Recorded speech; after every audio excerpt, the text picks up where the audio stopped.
আমার মুসলমান ভাইরা রে, আমার বন্ধুরা রে,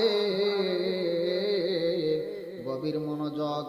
আমার ইমানদার মুসলমান ভাইরা রে, এ বন্ধু, নবীর সাহাবী হযরতে সালমান ফারসি রাদিয়াল্লাহু তাআলা আনহু তার উস্তাদকে ডাক দিয়ে বললেন, উস্তাদ জি, আমাকে এমন একটা ধর্মের খবর দেন, আমাকে এমন একটা ধর্মের বিষয় অবগত করেন যেই ধর্মটা পৃথিবীর মধ্যে সবচাইতে শ্রেষ্ঠ ধর্ম, যেই ধর্মটা সবচাইতে প্রিয় ধর্ম, আমাকে সেই ধর্মের সম্পর্কে অবগত করেন। আরে বাজান, এবার সালমানের উস্তাদ ডাক দিয়ে বলে, সালমান রে, আমার জানা মতে পৃথিবীর জমিনে এমন আর কোনো ধর্ম নাই যে ধর্ম সম্পর্কে, যে ইহুদি ধর্ম সম্পর্কে আমি তোমাকে অবগত করব। আরে সালমান, তবে আমি ইনজিল শরীফের মধ্যে পেয়েছি, আমি তাওরাত কিতাবের মধ্যে পেয়েছি, আখিরি জামানার মধ্যে এমন একজন মানব আসবে, এমন একজন নবী আসবে, যেই নবীটা, যেই মানব ইসলাম ধর্ম নিয়ে আসবে। চিৎকার দিয়ে বলেন মারহাবা। তাম পৃথিবীর মধ্যে সবচাইতে প্রিয় ধর্ম ইসলাম ধর্ম, সেই ব্যক্তি ধর্ম নিয়ে আসবে এবং তার মক্কায় জন্মগ্রহণ করবে এবং তিনি মক্কায় থেকে মদিনায় হিজরত করবে। আরে বন্ধু, এবার সালমান ফারসি রাদিয়াল্লাহু তাআলা আনহু পাগল পারা দিশেহারা, কিভাবে তিনি মক্কায় গমন করবে। এ বন্ধু,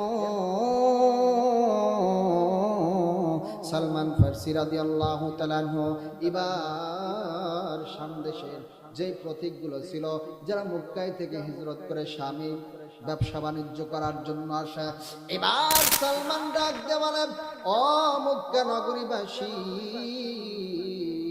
আমি তোমাদের সাথে হিজরত করে মদিনায় যাইতে চাই। এর বিনিময় আমার যত টাকা পয়সা, যত স্বর্ণ মুদ্রা, আমার যত পশু পাখিগুলো আছে, আমার যত উর্দম্বাগুলো আছে, সব কিছু আমি তোমাদেরকে দিয়ে দেব। এর বিনিময় আমাকে মদিনায় তোমাদের সাথে নিয়ে যাও। মারহাবা বলেন। আরে করমজার বাবাজিরা, নবীর সাহাবী নবী মুহাম্মাদের জন্য পাগল, ইসলাম ধর্মের জন্য পাগল। কখন নবীজির সাথে সাক্ষাৎ হবে, কখন তিনি ইসলাম গ্রহণ করবে। আরে বন্ধু, শাম দেশ থেকে যখন, মক্কায় থেকে যখন হিজরত করে যখন শাম দেশে কাফেলারা আসলো, তখন সালমান ফারসি ডাক দেওয়ালে, তোমাদের সাথে আমাকে নিয়ে যাও। এ বন্ধু, ওই সালমান ফারসি যখন তাদের সাথে রওনা করলেন, আমবুনিয়াদ নামক স্থানে যাওয়ার পরে ওই যে কাফেলার যে সর্দার ছিল, ওই সর্দার সালমান ফারসিকে এবার একজন ইহুদির কাছে কি করলেন, আজাদ করে দিলেন। একজন ইহুদির কাছে তিনাকে গোলাম হিসেবে বিক্রয় করে দিলেন। আমার বন্ধুরা রে, সালমান ফারসি গোলাম হইয়া ওই ইহুদির বাড়িতে অনেক দিন পর্যন্ত তিনি গোলাম খাটলেন। এ বন্ধু, এবার মদিনায় থেকে ওই ইহুদির একজন ভাতিজা আসলেন। এসে দেখার পরে বলেন, চাচা যান, আমার একজন গোলামের দরকার, একজন গোলাম দরকার। এবার তার চাচা ওই সালমান ফারসিকে আবার মদিনায় কি করে দিলেন, বিক্রয় করে দিলেন। এ বন্ধু, এবার নবীর সাহাবী হযরত সালমান ফারসি রাদিয়াল্লাহু তাআলা আনহু ইহুদির বাড়িতে থাকেন এবং খেজুর গাছের পরিচর্যা করেন, খেজুর গাছ পরিচর্যা করেন, খেজুরের বাগানে পানি দেয়। এ বন্ধু, হঠাৎ করে একদিন ওই ইহুদির ভাতিজাটা বলে, চাচা যান, আমি খবর পেলাম মক্কা থেকে মদিনায় একজন ব্যক্তি হিজরত করে এসেছে এবং তিনি তাঁবুটা নিয়েছেন এবং তিনি নবী বলে আখ্যায়িত করেছেন। আমার ইমানদার মুসলমান ভাইরা রে, সালমান ফারসি রাদিয়াল্লাহু তাআলা আনহু খেজুর গাছের উপরে খেজুরের ডালগুলো কাটার জন্য গাছের উপরে তিনি উঠছেন। যখন ইহুদির ভাতিজা ডাক দেয় বলে, চাচা যান, মক্কা থেকে একজন মানুষ এসেছে যার নাম মুহাম্মদ ইবনে আব্দুল্লাহ। আরে বন্ধু, সালমান ফারসি রাদিয়াল্লাহু তাআলা আনহু আমার নবী, মায়ার নবী, রাহমাতুল লিল আলামিনের নাম শোনা মাত্রই গাছ থেকে পড়ে গেছেন। ইহুদিকে ডাক দে মানে, চাচা যান, আপনার বাতিজা নবী মুহাম্মাদের নাম নিল, এই লোকটি কোথায় তাবু গেড়েছে, এই লোকটি দেখতে কেমন, এই লোকটির সাথে আমি সাক্ষাৎ করতে চাই। আরে যুবক ভাইরা আমার, ইহুদি ব্যক্তিবার সালমান ফারসিকে চাবুক দ্বারা আঘাত করে বলে, ওই ব্যক্তির সাথে তোমার কোনো সম্পর্ক থাকতে পারে না, ওটা হলো আমাদের জন্য একজন শত্রু। খবরদার খবরদার, নবী মুহাম্মাদের কথা তোমার জবান থেকে যা আমি শুনতে পাই না। আমার বন্ধুরা রে, সালমান ফারসি নবীর জন্য পাগল, কখন নবীর সাথে সাক্ষাৎ করবে, কখন নবীর সাথে দেখা করবে। এবং এক পর্যায়ে হযরতে সালমান ফারসি রাদিয়াল্লাহু তাআলা আনহু কিছু খেজুর নিয়ে বিশ্ব নবীর খেদমতে হাজির হলেন। এবার সালমান ফারসি আমার নবীকে ডাক দিয়ে বলে, নবী গো, আপনার জন্য কিছু আমি সদকা নিয়ে আসছি। নবী ডাক দিয়ে বললেন, সালমান রে, আমি নবী মুহাম্মদ, আমি কুরাইশ বংশের লোক, আমি নবী কখনো সদকা গ্রহণ করি না। বিশ্ব নবীজি সেই খেজুরটা সাহাবায়ে কিরামদের মাঝে বিলিয়ে দিলেন। আমার বন্ধুরা রে, সালমান ফারসি বার তার উস্তাদজি যেই তিনটা আলামতের কথা বলেছেন, নবী মুহাম্মদকে চেনার জন্য তুমি তিনটা আলামত দেখবে। প্রথম নম্বর আলামত হইল নবীকে যখন সদকার মাল দেওয়া হবে, নবীজি সেই সদকার মাল গ্রহণ করবে না। আমার বন্ধুরা রে, সালমান ফারসি যখন নবীকে ওই খেজুর বললেন সদকার, আমার নবীজি গ্রহণ করে নাই। এবার সালমান ফারসি বুঝতে পারলেন আমার উস্তাদ যে তিনটা গুণের কথা বলেছেন, প্রথম নম্বর গুণ আমি পেয়েছি। আরে বন্ধু, সালমান ফারসি আবার কিছুদিন পর আমার নবী মুহাম্মদুর রাসূলুল্লাহ সাল্লাল্লাহু আলাইহি ওয়াসাল্লামের খেদমতে হাজির হইলেন। কিছু খেজুর নবীজিকে দান করলেন। কিছু খেজুর নবীজিকে ডাক দিয়ে বলে, নবী গো, এই খেজুর আমি আপনার জন্য হাদিয়া নিয়ে আসছি। আমার নবীজি সালমানের কাছ থেকে যে খেজুর গ্রহণ করলেন, নবীজি সেই খেজুর নিজেও খাইলেন, সাহাবায়ে কিরামদেরকেও খাওয়ালেন। মারহাবা বলেন।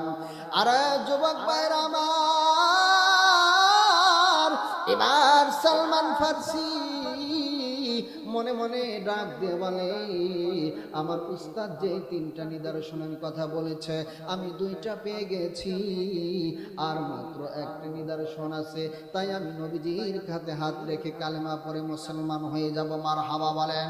এ বন্ধু, তিন নম্বর আলামত পাওয়ার জন্য, তিন নম্বর আলামত দেখার জন্য নবীর সাহাবী সালমান ফারসি রাদিয়াল্লাহু তাআলা নবীজির খেদমতে হাজির হয়ে যায়। নবীজির ওই আলামতটা দেখার জন্য অনেক চেষ্টা করে, কিন্তু কোনো সময় নবীর সেই আলামত দেখতে পায় না। হঠাৎ করে নবীর একজন সাহাবী দুনিয়ায় থেকে বিদায় নাই। ওই সাহাবীকে জানাজার নামাজ পড়ানোর পরে যখন কবরস্থ করবে, দাফন করবে, আমার নবীজি ওই সাহাবীর লাশের পিছে পিছে রওনা করলেন। এক পর্যায়ে আল্লাহর নবীর সাহাবী হযরতে সালমান ফারসিও চিন্তা করলেন, আজকে বড় একটা সুযোগ পেয়েছি, নবীজির পিছে পিছে গেলে কেউ মাইন্ড করবে না। আর বন্ধু, আমার নবীজি আগে আগে আর নবীর সাহাবী সালমান ফারসি পিছে পিছে রওনা করলেন। এ বন্ধু, মায়ার নবী রাহমাতুল লিল আলামিন চিন্তা করলেন এই সাহাবী কি যেন একটা দেখতে চাই। আমার নবী বুঝতে পারলেন, মায়ার নবী জানতে পারলেন নবী আমার সেই দিন চাদর পরেছিলেন। এ বন্ধু, মায়ার নবীজি হালকা করে যখন চাদর মোবারকটা একটু নিচে করেছে, সঙ্গে সঙ্গে খতমে নবুয়ার পিঠ থেকে দেখা গেছে এবার যা নবীর সাহাবী হযরতে সালমান ফারসি রাদিয়াল্লাহু তাআলা আনহু নবীজির পিঠের উপরে খতমে নবুয়াত দেখার সঙ্গে সঙ্গে দৌড়িয়ে নবীজিকে ওই খতমে নবুয়াতের স্থানে চুম্বন করে ডাক দেওয়ালে, নবী গো,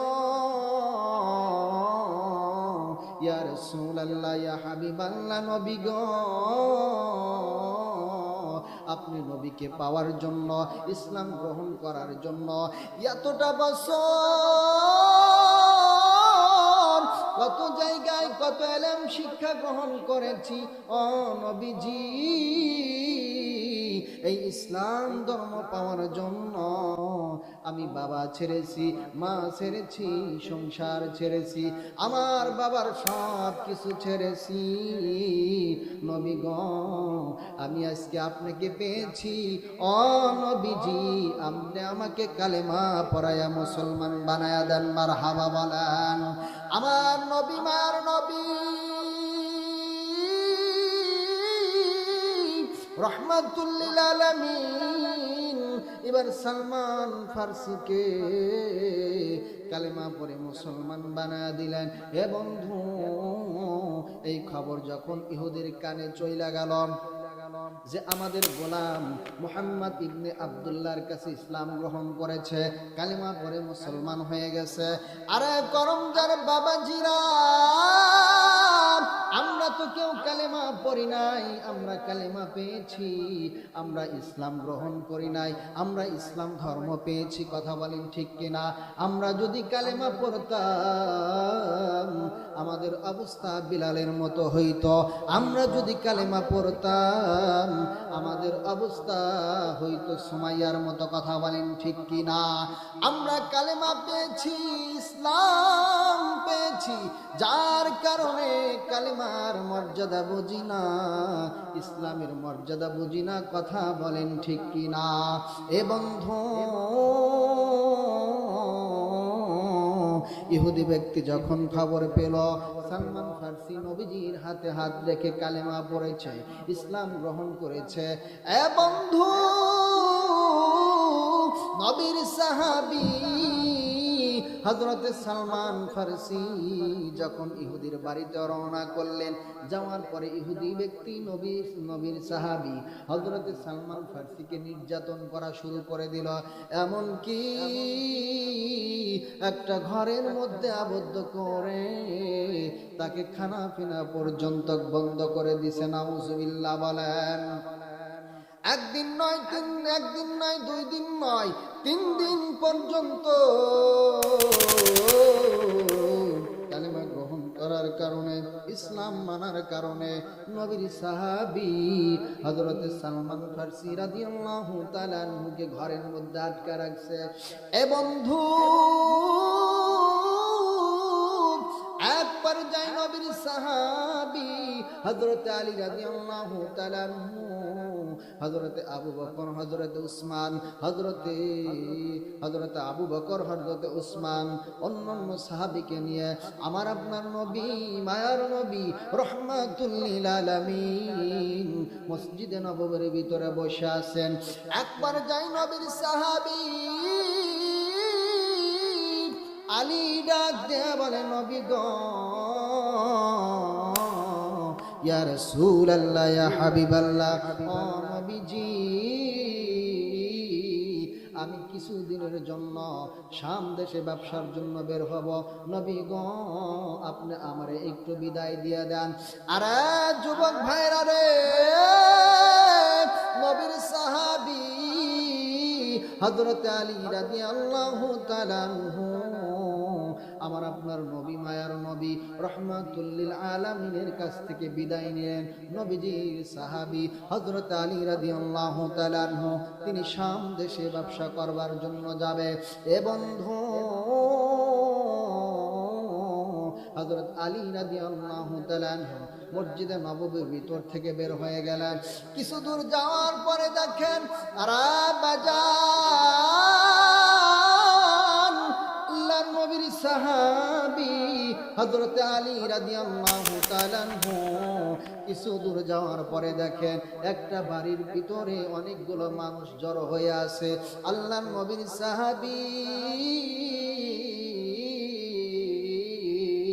হযরত আলী রাদিয়াল্লাহু তাআলা আনহু ডাক দিয়ে বলেন, এখানে কি হয়েছে? তোমরা এখানে কেন সমবেত হয়ে আছো? এবার একজন ইহুদি ডাক দিয়ে বলেন, এই ঘরের ভিতরে একজন পরদেশী মানুষ আছে, যিনি অনেক দূর থেকে এসেছেন ইসলাম গ্রহণ করার জন্য, নবী মুহাম্মদের কাছে আসার জন্য।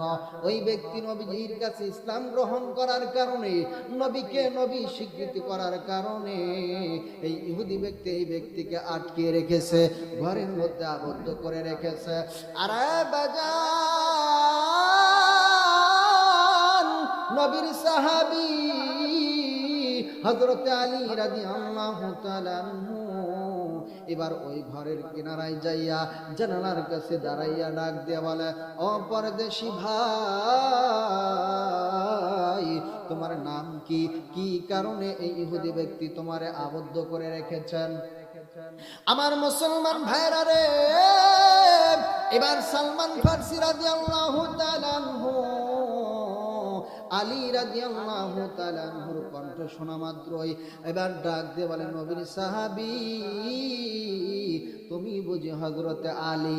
এবার আলী ডাক দিয়ে বলেন, কিভাবে তুমি আমার নাম জানলে? কিভাবে তুমি আমার বিষয়টা জানতে পারলে? এ বন্ধু, এবার সালমান ফারসি ডাক দিয়ে বলে, আমি ইসলাম মানার কারণে, নবীকে নবী বলার মানার কারণে এই ইহুদি ব্যক্তি আমার এই ঘরের ভিতরে আজ 3 দিন পর্যন্ত আটকে রেখেছে। নাউজুবিল্লাহ বলেন। আমার মুসলমান ভাইরা রে, এবার হযরত আলী রাদিয়াল্লাহু তাআলা আনহু ডাক দিয়ে বলে, ভাই সালমান, তুমি চিন্তা কইরো না, আমি এখনই নবীর খেদমতে হাজির হইয়া তোমার বিষয়টি নবীর কাছে বলবো। আরে বন্ধু, হযরত আলী রাদিয়াল্লাহু তাআলা আনহু একটা দৌড় মাইরা মসজিদে নববীর ভিতরে চইলা গেলেন। এবার নবীর সাহাবী আলী রাদিয়াল্লাহু তাআলা আনহু মসজিদের ভিতরে যাওয়ার পর দেখেন সেখানে আবু বকর, উসমান এবং ওমর রাদিয়াল্লাহু তাআলা আনহু বসে আছেন। আলী রাদিয়াল্লাহু তাআলা আনহু চিন্তা করলেন, এই বিষয় যদি ওমর জানতে পারে তাহলে ইহুদি ব্যক্তির কল্লা আলাদা করে দিবে। কথা কোন ঠিক কিনা? এবার নবীর সাহাবী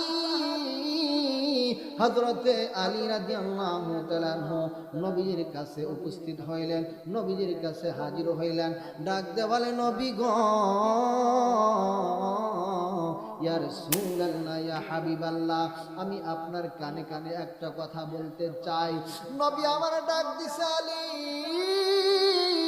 তুমি সবে মাত্র আমার কাছ থেকে বিদায় নিলা, তুমি ব্যবসার জন্য সিরিয়ার দেশে যাইবা, এমন কি হয়ে গেল যার কারণে তুমি আমার কানে কানে কথা বলতে চাও? এ বন্ধু, এবার নবীর সাহাবী হযরত আলী রাদিয়াল্লাহু তাআলা আনহু ডাক দিয়ে বলে, নবী গো,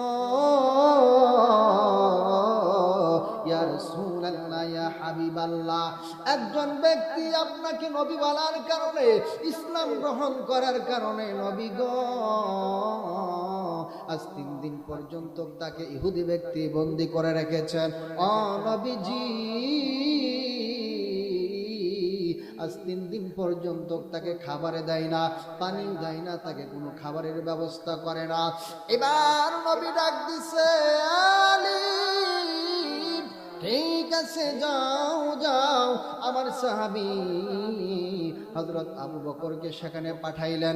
এ বন্ধু আল্লাহর নবীর পয়গম্বর এবার হযরত আবু বকরকে ডাক দিয়ে বললেন, আবু বকর তুমি যাও যাও ওই ইহুদি ব্যক্তিকে ডাক দিয়ে বলবেন যে আমি নবী মুহাম্মদ পাঠাইছি, আমাদের একজন প্রতিনিধি আছে, আমাদের একজন বন্ধু আছে, তাকে আজাদ করে দিবে, তাকে মুক্ত করে দিবে। আরে বাজান, এবার নবীর সাহাবী হযরতে আবু বকর ওই ইহুদির বাড়িতে চলে গেলেন। ডাক দিয়ে বলে, চাচা যান, নবী মুহাম্মদ আমাকে পাঠিয়েছেন আপনার বাড়িতে, আমাদের নাকি একজন বন্ধু আছে, আমাদের নাকি একজন প্রতিনিধি আছে, নবী মুহাম্মদ বলেছে তাকে আমার সাথে পাঠানোর জন্য। এবার ইহুদি ব্যক্তি ডাক দিয়ে বলে, ও নবীর সাহাবী আবু বকর, আমি সালমানকে তোমার হাতে দেব না, আমি সালমানকে তোমার কাছে মুক্ত করব না। নবী মুহাম্মদের সাথে আমার বোঝাপড়া আছে, নবী মুহাম্মদের সাথে আমার বড় একটা চুক্তি আছে। যতক্ষণ পর্যন্ত মুহাম্মদ ইবনে আব্দুল্লাহ আমার বাড়িতে না আসবে ততক্ষণ পর্যন্ত সালমানকে আমি মুক্ত করব না। আয় বন্ধু, এবার নবীর সাহাবী হযরত আবু বকর ডাক দিয়ে বলে, নবী গো, সালমানকে মুক্তি করে নাই, সালমানকে আজাদ করে দেয় নাই। ইহুদি বলছে আপনার সাথে নাকি তার বোঝাপড়া আছে, আপনার সাথে চুক্তি আছে। আমার ডাক দিয়ে বলে, নবী গো, সালমানের কি হয়েছে আপনি আমারে বইলা দেন, আমারে অনুমতি দেন, ওই ইহুদির বাড়ি থেকে আমি সালমানকে মুক্ত করব। মারহাবা বলেন। আমার নবী ডাক দিছে, আমার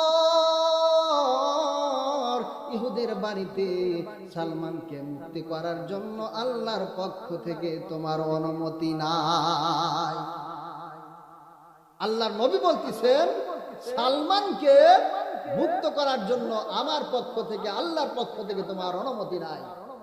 এবার কারণ আল্লাহ রাসূল ভালো করেই জানে, আমি নবী মুহাম্মদ যদি সালমানকে মুক্ত করার জন্য ওমরকে পাঠায় আর ইহুদি ব্যক্তি যদি সালমানকে মুক্ত না করে দেয়, ওমরের যে মিজাজ, ওমর রাদিয়াল্লাহু তাআলা আনহু ইহুদি ব্যক্তির কল্যাণ নিয়ে আসবে। কথা কোন ঠিক কিনা? তখন পাঠালেন হযরতে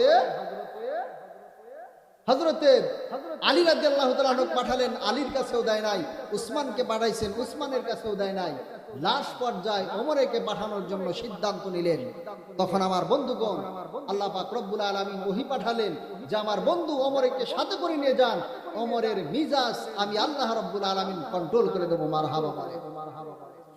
এ মুসলমান ভাইরা আমার, বন্ধুরা আমার, গভীর মনোযোগ। আমার মুসলমান ভাইরা রে, এবার নবী আমার হযরত ওমর রাদিয়াল্লাহু তাআলা আনহুকে সঙ্গ করে এবার চলে গেলেন ইহুদের বাড়িতে। এ বন্ধু, ইহুদির বাড়িতে যাওয়ার পরে আমার মুসলমান ভাইরা রে, সালমান ফার্সি আমার নবীজির কণ্ঠ শোনা মাত্রই জানালা দিয়ে মুখটা বের করে সালমান ফার্সি নবীরে ডাক দিয়ে বলে, নবী গো, ইয়া রাসূলুল্লাহ, ইয়া হাবিবাল্লাহ, আজ 3 দিন পর্যন্ত আমারে খাবার দেয় না, আমারে পানি দেয় না। নবী গো, খোদার করুণায় আমি বড় অসুস্থ হয়ে গেছি, দুর্বল হয়েছি। নবী গো, আমার একটু পানি খাওয়ানোর ব্যবস্থা করে দেন, আমার একটু খাবার খাওয়ার ব্যবস্থা করে দেন। আরে বন্ধু, এবার আমার আপনার নবী, মায়ার নবী, রহমাতুল লিল আলামিন ওমরকে ডাক দে বলে, ওমর যাও যাও যাও, আমার বন্ধু সালমানের জন্য পানি খাবারের ব্যবস্থা করে নিয়ে আসো। এবার নবীর সাহাবী হযরত ওমর রাদিয়াল্লাহু তাআলা আনহু সালমানের জন্য পানি এবং খাবারের ব্যবস্থা করলেন। এবার ইহুদি ডাক দিয়ে বলে, নবী গো, আমার একটা শর্ত আছে, আমার একটা চুক্তি আছে, যতক্ষণ পর্যন্ত আমার শর্ত আপনি পূরণ না করবেন, আমার চুক্তি আপনি পূরণ না করবেন, ততক্ষণ পর্যন্ত সালমানকে আমি এক ফোঁটা পানি আমি খাইতে দেব না। আরে করমজার বাবা জিরা রে, আমার নবী ডাক দিছে ইহুদি চাচা যান, আপনার কি এমন শর্ত, আপনি আমারে বইলা দেন। এবার ইহুদি ডাক দে বলে, নবী মুহাম্মদ, ওই যে আমার একটা মরুভূমি জায়গা দেখা যায়, যে জায়গার মধ্যে কোনো ফসল হয় না, ওই মরুভূমি জায়গার ভিতরে আপনি 1000 খেজুরের বিচি বপন করবেন। 1000 খেজুরের বিচি থেকে চারা হবে, সেই খেজুর গাছ হবে, সেই খেজুর গাছ বড় হবে, ওই খেজুর গাছে খেজুর ধরবে, ওই খেজুর পাকবে, আমি ইহুদি খাবো, তারপরে সালমানকে মুক্ত করে দেব। মারহাবা বলেন। ইহুদি শর্ত দিছে কি, 1000 খেজুর গাছ বপন করতে হবে, সেই খেজুর গাছ বড় হবে, সেই গাছে খেজুর ধরবে, সেই খেজুর পাকবে, তারপরে খাবো। শর্ত ছোট না বড়? আমার বন্ধুরা রে, নবী আমার ডাক দিছে, ইহুদি এইটা তোমার কেমন শর্ত? ওমর ডাক দিছে, নবী গো, আপনি আমারে অনুমতি দেন, এই ইহুদের আমি জন্মের খেজুর খাওয়ায়া দেই। মারহাবা বলেন। এইটা একটা কথা হইল নাকি? এ বন্ধু, এক পর্যায়ে নবী ডাক দিছে, আমার মাথা গরম করো না, যাও যাও যাও, আবু বকরের কাছ থেকে খেজুরের বিচি নিয়ে আসো, ওমরের কাছ থেকে নিয়ে আসো, উসমানের কাছ থেকে নিয়ে আসো। এ বন্ধু, আল্লাহর নবীর পয়গাম্বার সব সাহাবায়ে কিরামের কাছ থেকে খেজুরের বিচি নিয়ে আসলেন।